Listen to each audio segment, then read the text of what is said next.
karagenan dan alginat memang sama-sama membantu untuk mendelay, menunda proses retrogradasi, di mana ini adalah proses yang alami terjadi pada tepung, di mana tepung itu semakin lama itu kalau dingin, dia akan jadi semakin alot, itu namanya proses retrogradasi.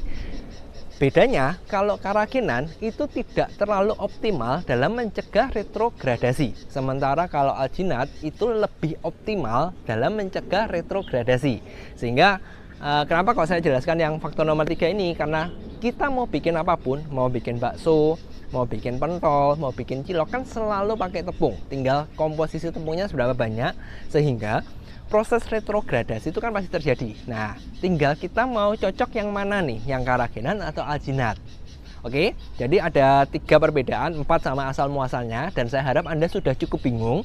Kalau sudah cukup bingung, jangan khawatir.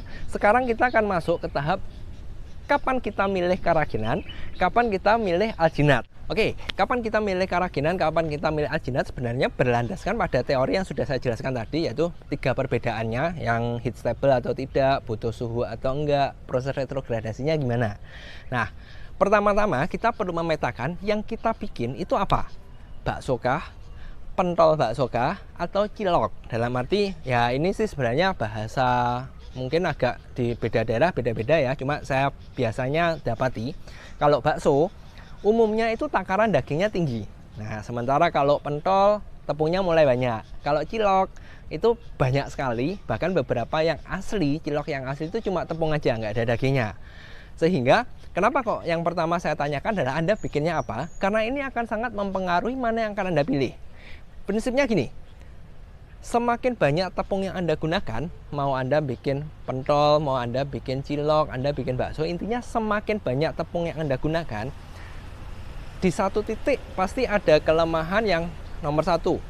Hasilnya itu kenyalnya tidak optimal, karena sifat retrogradasi dari tepung tadi, apalagi kalau dia sudah dingin, tambah lama tambah alot. Nah, kalau misalkan yang kasusnya seperti cilok, yang dominan sekali di tepungnya, itu seharusnya dia akan lebih cepat alot. Nah, kalau sudah seperti ini, semakin banyak tepung yang kita pakai, kita akan lebih cocok pakai yang alginat. Kenapa? Karena kembali kan, alginat itu lebih bagus dalam mencegah retrogradasi ketimbang karagenan. Kalau ditanya apakah karagenan tidak bisa, jawabannya bisa, tapi kita perlu dosis yang jauh lebih banyak ketimbang kita pakai alginat. Jadi misalkan nih, contoh ya, ini saya ngarang, misalkan di suatu resep yang tadi tepungnya banyak, kita pakai alginatnya misalkan 3 gram.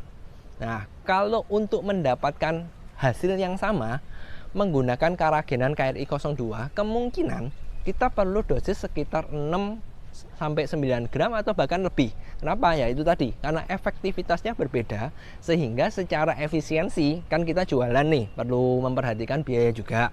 Secara efisiensi biaya itu akan lebih bagus menggunakan alginat. Jadi itu parameter pertama, Anda perlu cek jenis tepung yang Anda pakai itu apa dan berapa banyak. Semakin banyak tepung yang Anda pakai, seharusnya lebih cocok pakai yang alginat.